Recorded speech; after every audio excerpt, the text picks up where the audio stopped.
tanda ng paggalang sa banal na espiritu sa katauhan ng mahal na Apo Conching.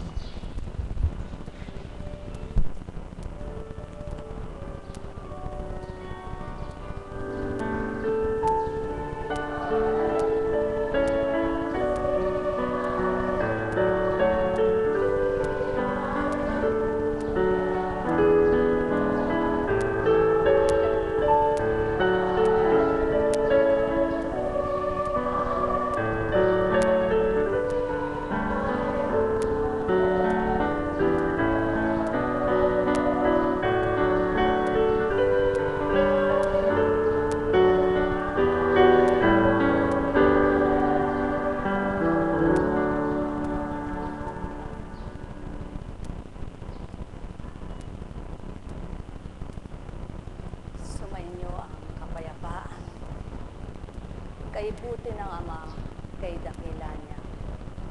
Sa kanya ang buhay, liwanag, hangin na walang kamatayan. Sapagkat hangin siya lamang ang sa buong panahon, maging sinong mabuhay at isilang ay buhay pa rin. Kaya't halina kayo mga minamahal ko, sa kanya niyo isakdal ang inyong damdamin.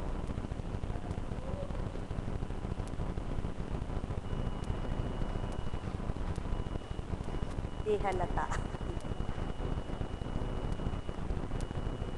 Nagulapi ba kayo? Nagupo ba kayo? Sa anong dahilan at anong paraan? Mga minamahal, ang pagkagupo sa karamdaman ay hindi kalooban ng Ama. Ang pagkagupo sa buhay ay hindi kalooban ng Ama. Ang pagkagupo sa mga dinaranas ay hindi niya gusto kailanpaman sa mga anak niyang masilayan. Kaya't sa bawat araw siya ay naririyan kapiling mo't kasama anak niyang mahal. Huwag mo siyang tatalikdan, siyang sayo'y sandigan. Sumainyo ang kapayapaan, pagharian, kayong lubos. Kay buti ng Ama, kay dakila niya, ang lahat ay may takda. Kung nababasa nyo sa banal na aklat, may takda ang pagtatanim, may takda ang pag-aani, ang paghasikbaga. May takda ang pagbubunga, may takda ang pag-aani, may takda ang lahat tulad ng pagsilang. Kaya maligayang bati, mahal na kapatid. Buhay nga ba ang Ama? Dahil buhay ang Ama, yan ang maliwanag na patutuon niya. Plano mo, tao, di ko plano. Plano ko, tao. Kung makikisama ka sa plano ko, bubuti ang buhay mo. Buhay ba ang Ama? Sapagkat ang plano ko ay para sa ikabubuti ng lahat, hindi para sa iisa't iilan lamang.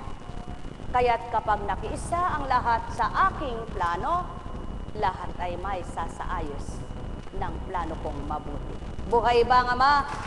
Kaya halina mga mahal, tigibin nyo ng galak ang inyong damdamin, tigibin nyo ng kapayapaan ang inyong kaisipan, habang kayo'y naririto, namnamin yung tuwiran ng tinunguhan nyo, upang maunawaan nyo ang dulot ng Ama sa buhay nyo. Pagpalain kayo. Huminga nga kayong malalim. Isa pa. Isa pa. Mahihigit nyo ba iyan kung walang nakaugnay na hangin sa inyong loob ng katawan? Tulad ng hangin na nalalanghap, mayroon ding mahihigit sa loob. Buhay ba ang Ama? Ibig sabihin, labas at loob ay kinakalinga ng Ama. Buhay ba ang Ama?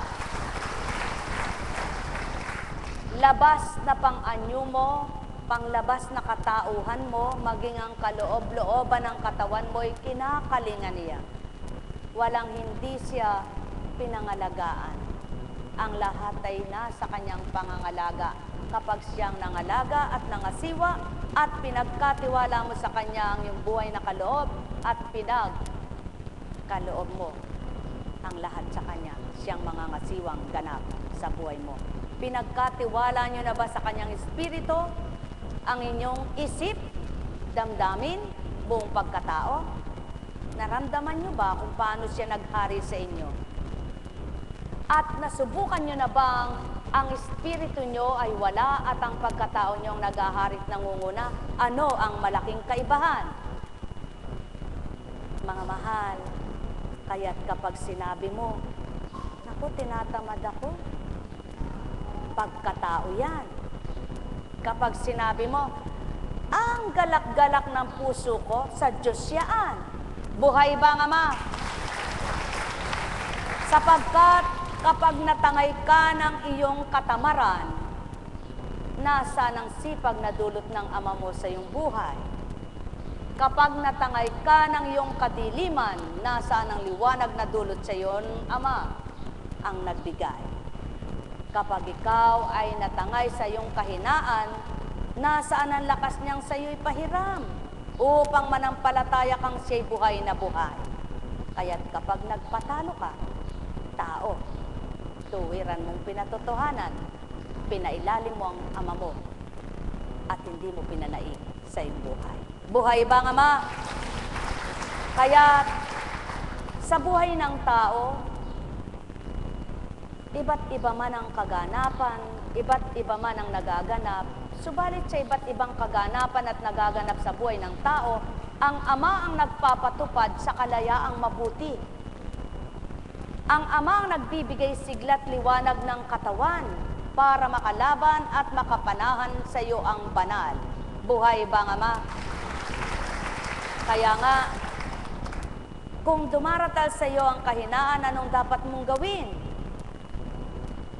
Kapag tinatalo ka ng iyong kalooban, ng iyong damdaming sumisikal, numunukal, na hindi mo mawari bakit ka nagkakaganyan, sinong iyong tatawagin? Kapag natatalo ka ng mga alalahanin mo at suliranin, sinong iyong tatawagin? Kapag ikaw ay nawawala ng pag-asa, sinong iyong aasahan? Mahal na mahal ko kayo. Tuwiran kong tinuturan. Mahal na mahal po kayo. Sino ang tao ang pakikinggan ng kapwa-tao niya lamang? Lalo't higit kay hirap niyang maunawaan. Wala. Subalit nakakaunawa ang tao't nakatatanggap kung ang espiritu ng naghahayag at inalahad, iniulat sa lupa ay tinanggap din niyang ganap. Hindi kaya sa kanyang kawalang pangunawa ay magkaroon siya ng unawa? Ang minamahal, kay sarap sa piling na Espiritong Banal. O, binalik lamang sa akin. Sinabihan siyang huwag magpa-opera. Subalit, nagpa-opera siya. O, ayan.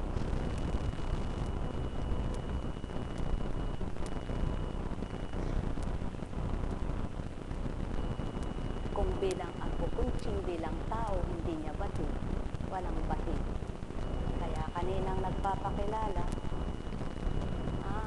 gumanon lamang siya sa inyo, di ba ga?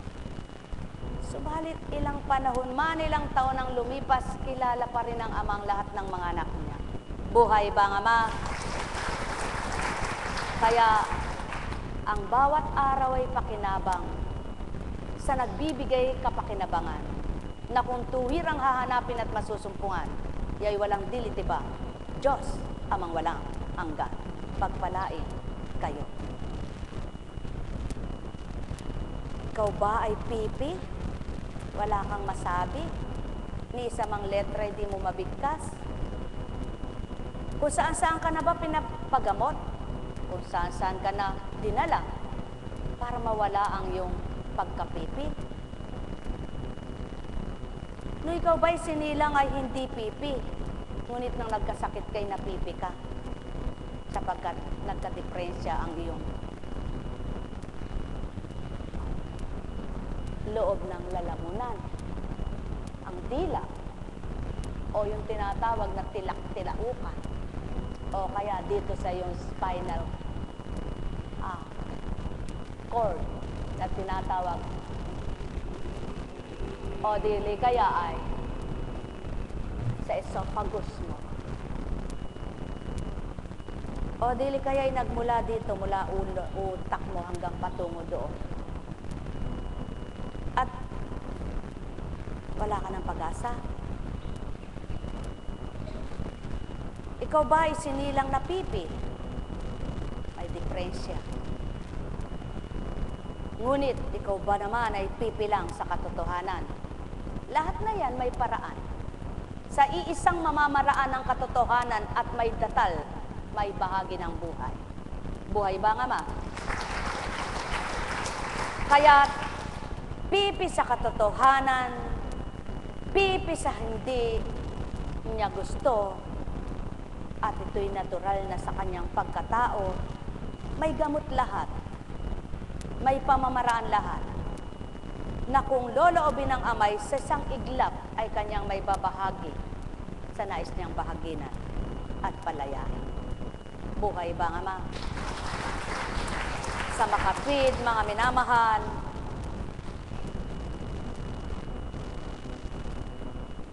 walang buhay kung walang may bigay buhay, kung walang nagpapahiram ng buhay.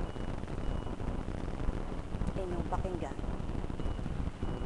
Pagkaalis nila, dinala kay Jesus ang sangpiping inaalihan ng demonyo. Pinalayas ni Jesus ang demonyo at nakapagsalita ang pipi. Namangha ang mga tao at sinabi nila, kailan may walang nakitang katulad nito sa Israel. Datapwat sinabi ng mga Pariseo, ang prinsipe ng mga demonyo ang nagbigay sa kanya ng kapangyarihang magpalayas ng mga demonyo. Nilibot ni Jesus ang mga bayan at nayon at nagturo sa mga sinagoga. Ipinangaral niya ang mabuting balita tungkol sa paghahari ng Diyos at pinagaling ang mga may sakit, anuman ang kanilang karamdaman. Nang makita niya ang napakaraming tao, nahabag siya sa kanila, sapagkat sila'y lito at lupaypay, parang mga tupang walang pastol. Kaya't sinabi niya sa kanyang mga alagad, sagana ang anihin, ngunit kakaunti ang mag-aani. Idalangin ninyo sa may-ari ng anihin na magpadala siya ng mga manggagawa sa kanyang aanihin.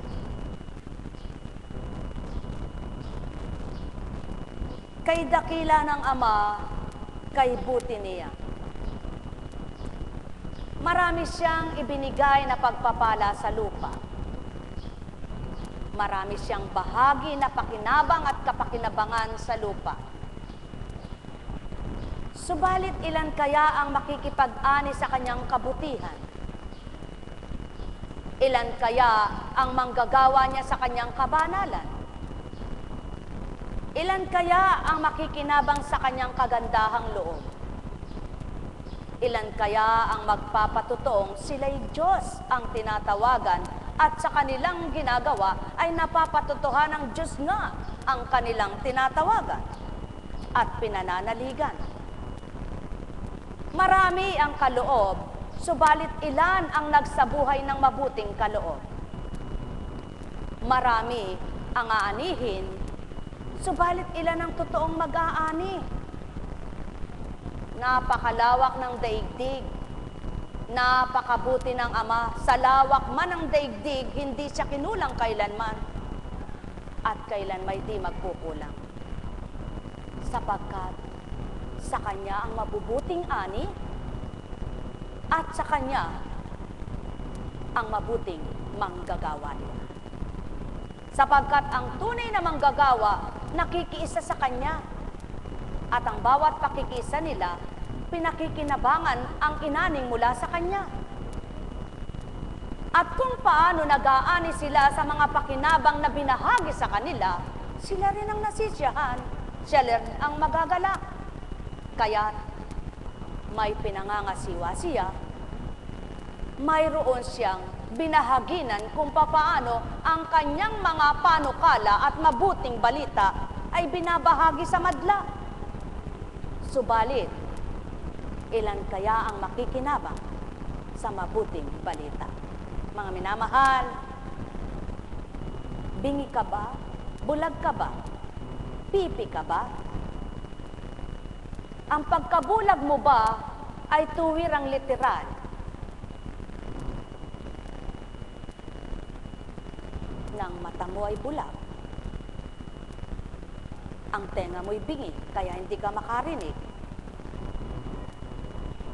kaya hindi ka makakita. Ang bibig mo'y pipi, kaya hindi ka makapagsalita. Subalit, paano kung ika'y pipi sa katotohanan? Alam mo ang katotohanan, ngunit hindi maibigkas ng bibig mo sapagkat may takot ka. Takot kang pagtawanan, takot kang hatulan, takot kang husgahan, takot kang makipaglaban sa iyong kapwa nilalang. Anong silbi ng binigay sa iyo ng Ama para ikay mag-anit makinabang ang kapwa mo? Kung sasarilinin mo ito, kaya't mapapalad ang nakikipagtotoo at sa katotohanan ay matapang na binibigkas upang marinig ng kapwa niya kung paano siya nakinabang sa ibinigay ng Ama niya upang mag-anis siya ng higit na mabuti. Mga mahal, sumainyo ang kapayapaan.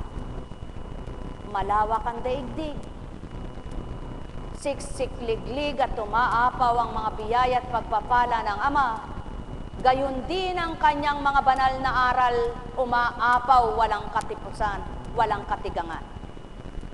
Subalit, sa walang katigangan at katapusan, ilan ang makikinabang? Ikaw ba'y manggagawa? Kaisa ka ba ng Ama mo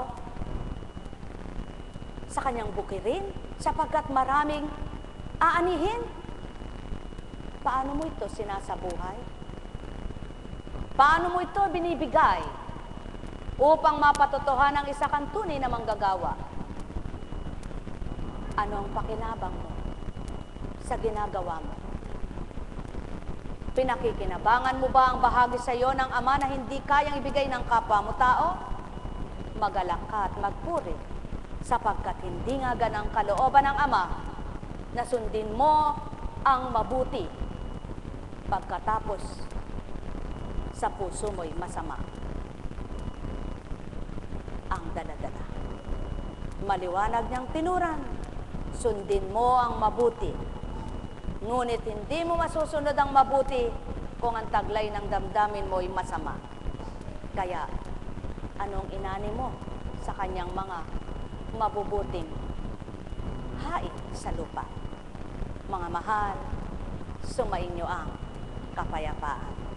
Nagkaramanayahan na. Ang tingin ng tao sa kapwa-tao niyang nagpapakabuti at nagmamagandang loob, kung hindi siya ganon at hindi siya katulad ng nagpapakabuti, tulad ng tinuran sa isang Jesucristo.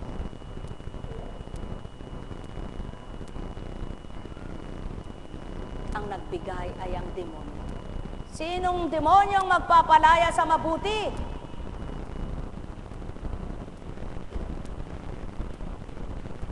Wala. Kundi ang mabuti ay aakayin niya at kukunin niya para sumamang katulad niya.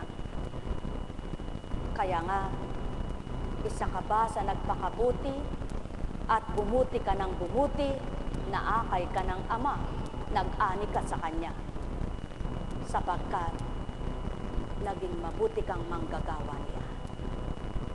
Sa Kanyang kalooban, sa Kanyang mga panukala, sa Kanyang mabubuting gawa, doon ka tumanggap, hindi sa sanlibutan lamang na gawa ng mandaraya na tao sa lupa.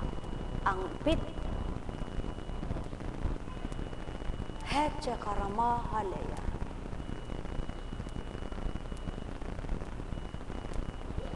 Nekkaramaneyahan.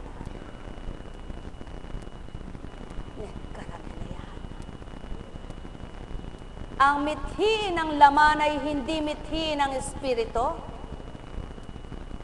Ang siphayo ay hindi sa Ama, kundi sa pagkatao. Kaya't ang nagmimithi ng kanyang kalooban, katamuhin ang kanyang kalooban. At ang susunod sa kanyang kagustuhan, tinalima niya ang kanyang salitang banal. Mahal na mahal ko kayo. Tuwiran kong tinuturan, mahal na mahal ko kayo. Nekkaramaneyahan. Nekkaramaneyahan. Nekkaramaneyahan. Buhay ba ang Ama? Buhay ba ang Ama?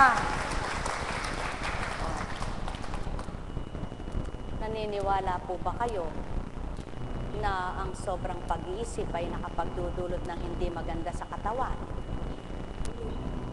At yung mga kung ano-anong pumapasok na masama ay nakapagdudulot ng masamang pagnanasa ng sarili. Totoo po yan. Sapagkat ang stress ay nakapagbibigay ng karamdaman. Sapagkat ang isip po ninyo ay konektado sa,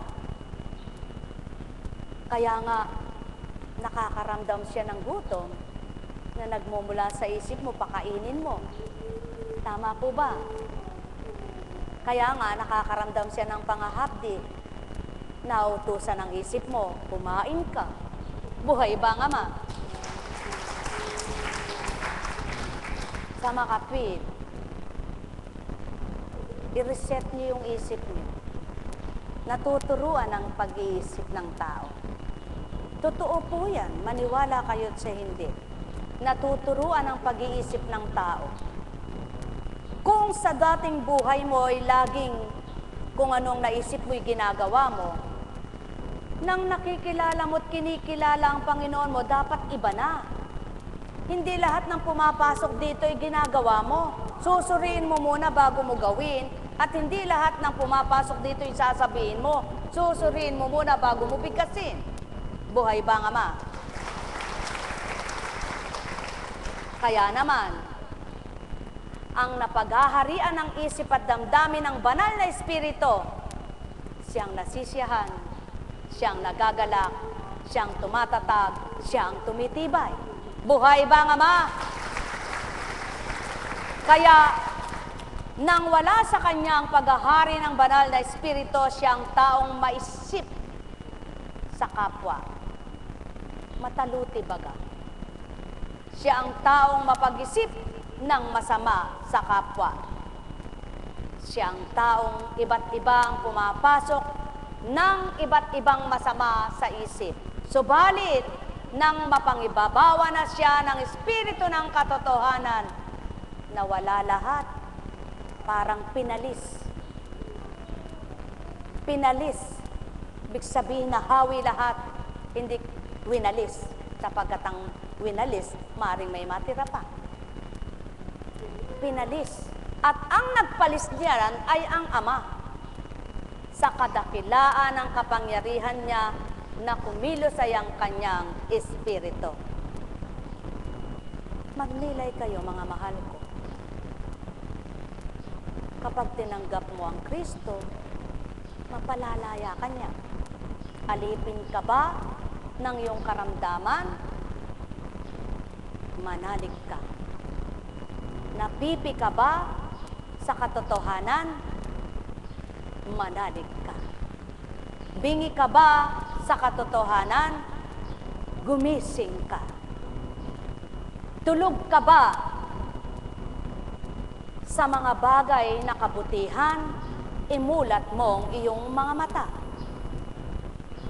Wala ka bang iniisip kundi pan sarili mo? Huwag kang ganyan. Hindi yan gusto ng Ama mo. Wala ka bang gusto kundi masunod ang sarili mo? Hindi tama yan. Makasarili kang tao. Kaya kung nanaisin mo na ikaw ay magbago, Tumanggap ka sa dapat tanggapin mo sapagkat marami kang maaani sa Kanya. Siya ang mabuting mga siwa at siya ang tunay na mga siwa na hindi magkukulang kailanpaman.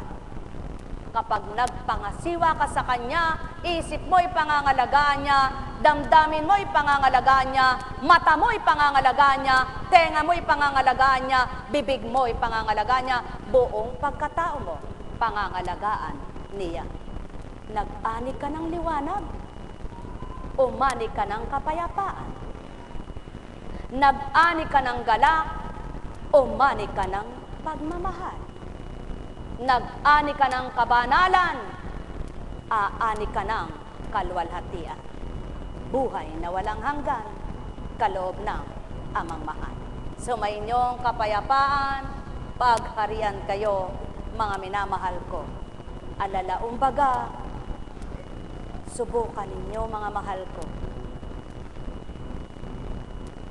Mag-isip ka ng mag-isip. Sa iyong iniisip, nagkakaroon ka ng takot, pag-aalala. Lalakas ba ang iyong loob? Subukan mo sa iyong pag-iisip, labanan mo, talunin mo ito ng pagtitiwala at pananalig mo, kundi mamatay ang pumapasok sa iyong isip at mabuhay ang mabuti at magawa mo ang kabutihan. Mga mahal, lahat ng ginagawa ng tao ay nagmumula sa isip niya. Kaya't kung ang panghahawakan mo'y salita ng amang nagbibigay buhay sa iyo, kailan may di napapasok ang masamang pag-iisip mo upang gawin ang sarili mo at mapahamak ka tao. Mahal na mahal ko kayo. Tuwiran kong tinuturan, sino ang gagawa nito? Kung ang iniisip mo'y pera, pera, pera. Kung ang iniisip mo'y bagay, bagay, bagay. Kung ang iniisip mo'y si Juan, si Juan, si Juan. Kung ang iniisip mo ay kotse, kotse, kotse. Kasama yan sa bagay. Sa makatwid, walang pumasok na mabuti, kundi pagnanasa. Kaya't ang magagawa mo, gawin mong magdamdam kung hindi mo nakukuha pa. Mahal na mahal ko kayo, tuwiran kong tinuturan. Mahal na mahal ko kayo.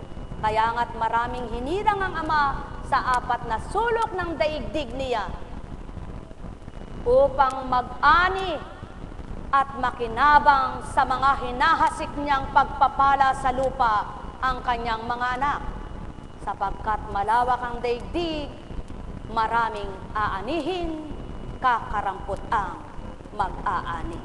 Sa kanyang kabanalan, sa kanyang katotohanan, hindi lamang sa pangmaterial at pisikal na pangangatawan, maging sa pang-espiritual, saganang-sagana siya nilalang. Sumainyo ang kapayapaan, pagharian kayo. Nagkaramaneyahan na, nagkaramaneyahan na, nagkaramaneyahan na. Buhay ba ang Ama? Buhay ba ang Ama?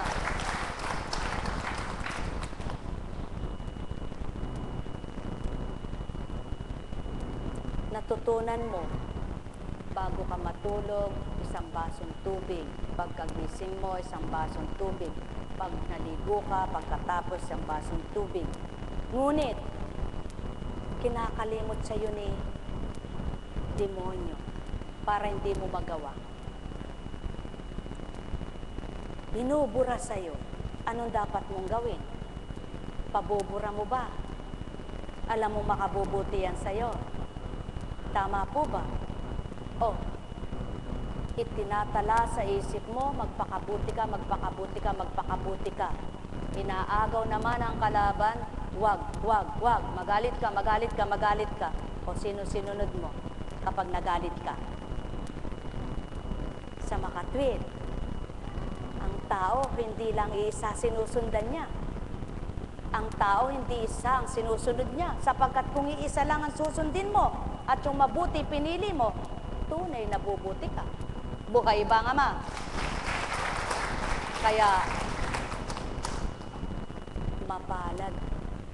Sabi nga, walang nauna na hindi mahuhuli, walang nahuli na hindi mauna. Mga minamahal, Ilan kayo na ulit-ulit na ilang beses ko nang nakita rito. Ngunit yung nag-iisa kahapon na kahapon lang dumatal, nakinabang siya. Nang sabi nga niya, hindi ko na po kailangang ako'y gamutin. Kanina pa lamang po sa salita'y ginamot na ako. Kaya ako po'y magaling na. Buhay ba nga, ma? Ilan kaya ang katulad niya? Nag-anis siya. Nakinabang na siya sa maraming pagpapala ng Ama na binahagi kahapon. Yaw na yung mga banal na salita. At ilan naman kaya yung hindi nakatanggap dahil naririto sa puso niya ay patotoong may kislot pa. Kumbaga sa sugat ay may peklat pang hindi nagbabahaw. Kaya kada kanti ay umahapdi pa. Kung laging nakakanti, muli na namang magsasariwa. Hindi na yan babahaw. Hindi na yan matutuyo. Sinong kawawa?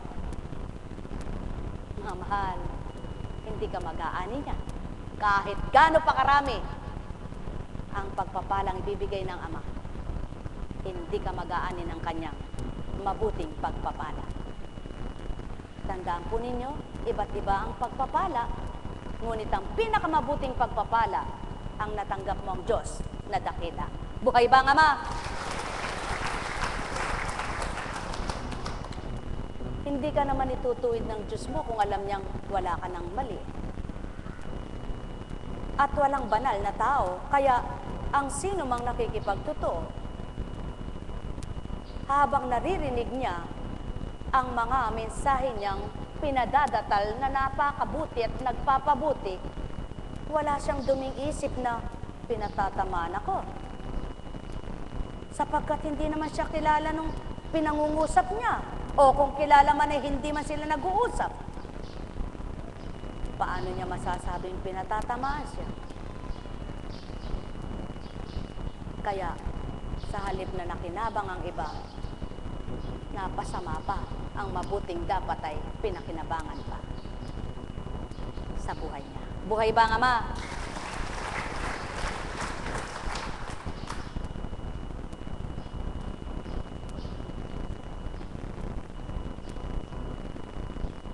Humugot ka ng isang bata na matabilang dila, madaldal, at isang tahimik. Kapag sinungaling siya, natutuwa yung tao, yung matanda. Pero kapag matanda ka na at sinungaling ka, nakakaasar ka, nakakagalit ka. Buhay ba ang Ama? Bakit po? Anong ibig sabihin? Sapagkat ayaw ng Ama yun. May isip ka na eh. Ang bata kaya sinungaling, walang bait. Ikaw may isip ka, ba't magsisinungaling ka pa? O kapag ka sinasabi mong nagpatawad ka at hindi naman totoo, sinong may kasalanan yan? Sinungaling ka. Buhay ba ang Ama? Kaya nasasaktan ka, nahihirapan ka. Dahil mahal na mahal ka ng Ama, kaya niya sinasabi yun para tamaan ka, para magising ka kung tatanggap ka. Ngunit kung nakasakit pa sa iyo, wala palang dinulot na maganda, ang gusto niyang mabuti para sa iyo. Kaya, paano ka makakatanggap sa Kanya?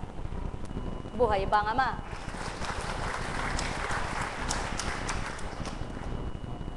Yan ang panahon ng Kristo. Tama at mabuti ang sinasabi, dahil hindi gusto't gayon ang gawain nila, hindi matanggap. Ngunit subukan mo, gaano man kasama ang ginawa mo at gaano ka man maraming naging kasalanan, ngunit sumuko ka na, ang lahat ng sinasabing mabuti tanggap mo at nakapagpapaluwag ng damdamin mo. Dahil tinanggap mo na isa ka doon at gayon ka. Dahil gusto mo ng totoong magbagong buhay. Subalit kung hindi, sigurado, isa ka sa nagsasabing, totoo kaya yun? Sinungaling yan. Ginawa pa niyang sinungaling yung nagsasabing totoo. Tulad ng mga nagparatang, ang nagbigay ay demonyo, sapagkat pinalaya ang mga pipi. Pinalaya ang pipi. Subalit yung mga nakakita at nakapaniwala na mangha, patuto lamang nakapanipaniwala ang mabuting gawa. Tunay sa Ama nagmula ang hiwaga. Buhay ba ang Ama? Kaya't yung taong maramdamin, may kataasan, habang nasasaktan, lalo siyang nasasaktan. Habang nasasaktan, lalo siyang nanghihina. Habang nanghihina, lalo siyang nawawala. At kapag nawala siya, wala na siya sa Ama. Hindi na siya makapaniwala. Sapagkat ayaw niyang nasasaktan. Ngunit ang taong nasa kanya't lumalapit na totoo, habang sinasaktan siya sa kanyang mga salita, lalong nag-aalab ang pagnanasa niyang tanggapin niyang Diyos na nagtutuwid sa kanyang buhay. Buhay ba ang Ama? May tao namang, ang Diyos tinatanggap ko. Pero ikaw hindi ko tatanggapin, tao ka lang nagsalita. O sulong, hanapin mo ang Diyos mo kung saan mo siya makikita magsalita sa'yo. Di ba ang wika niya? Ang espiritu ko ay binaba at ang salita ko ay nagmumula sa aking espiritu. Sapagkat hindi ako mismo, kundi ang aking espiritu. Kung magkagayon at alam mo siya at kilala mo siya, alam mo ang salita niya at kilala mo ang mga salita niya. Mga mahal, ay palad ng mabuting aral ay nakapagpagalak at nakaaliw sa damdamin. Magalak ka at magpuri, magsumigaw ka at magbunyi, sapagkat pinatotohanan lamang ang katawan mo'y pinatay na at nabuhay ang espiritu niya sa'yo. Sumayin niyong kapayapaan, pagharian kayo. Nekkarameneyahanam, nekkarameneyahanam, nekkarameneyahanam. Buhay ba ang Ama? Buhay ba ang Ama? Napakabuti po ng Diyos. Sabi nga ng mga nagsusumigaw para sa Kanya, habang pinagsisigawan mo siya para ka namang subalit, pagkatapos naman noon, naisisigaw mo pa rin siyang dakila, mabuti sa lahat. Tama po ba? Sige po, ngumiti nga po kayo, ngiti-ngiti. Ngiti. Sa inyo po bang ngiti, ano naramdaman nyo?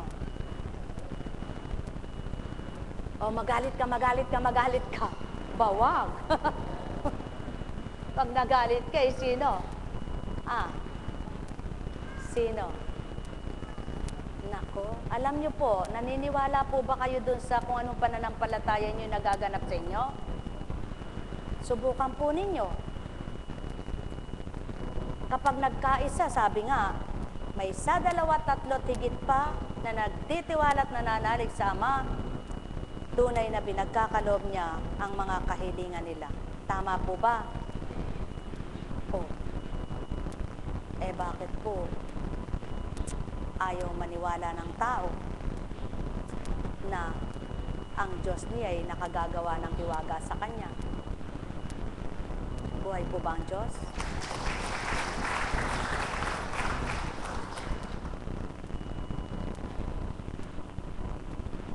Sagana ang anihin. Ibig sabihin walang katapusan ng anihin, ano? Tag-ulan, tag-araw, anihin.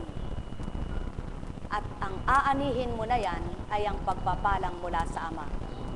Sa tag-araw lang po ba may umaani? Tag-ulan at tag-araw, di po ba mayroon? Taglamig, tag-init, pare-parehas lang. Sapagkat, hindi tao ang nagbibigay ani, kundi hindi tao ang nagbibigay ani, kundi ang Diyos na totoo.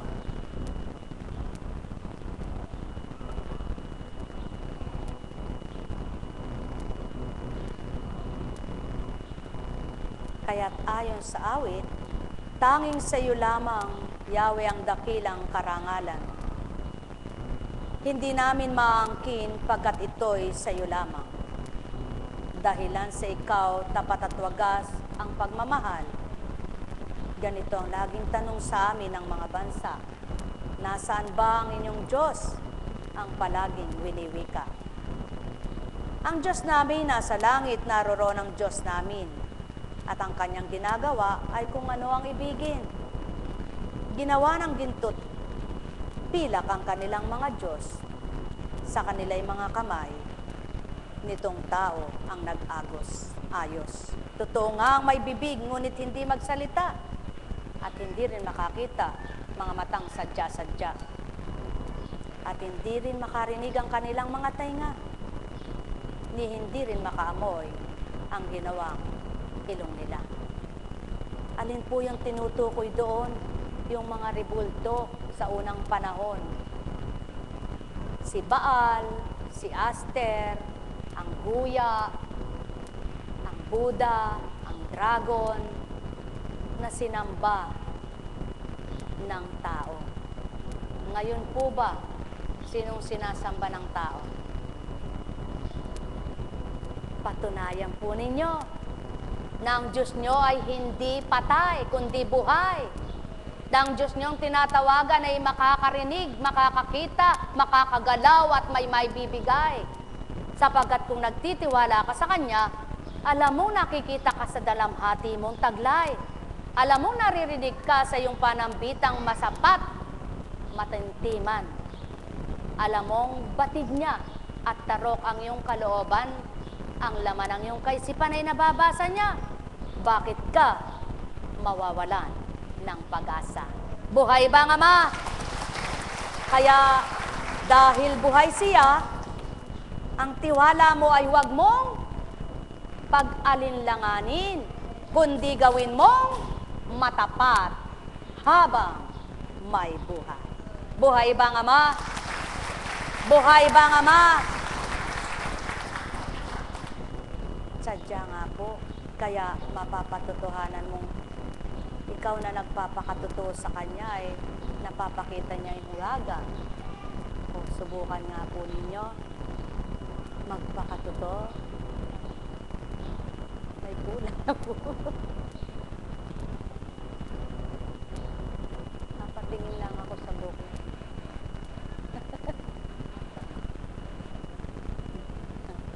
Tingnan nyo nga po, pati buhok nakukulayan ngayon. Gusto mo bang maging makulay ang iyong buhay? Pakulay mo kay Ama. Gusto mong may kulay ang buhok mo, pakulay mo sa tao. Buhay ba ang Ama? Buhay ba ang Ama? Ang wika ng Espiritu, tumitig ka sa dakong yaon at may pakikita upang masambit ko ito. Gusto mo bang magpakulay ng buhok? Kamay ng tao ang kukulay sa iyo.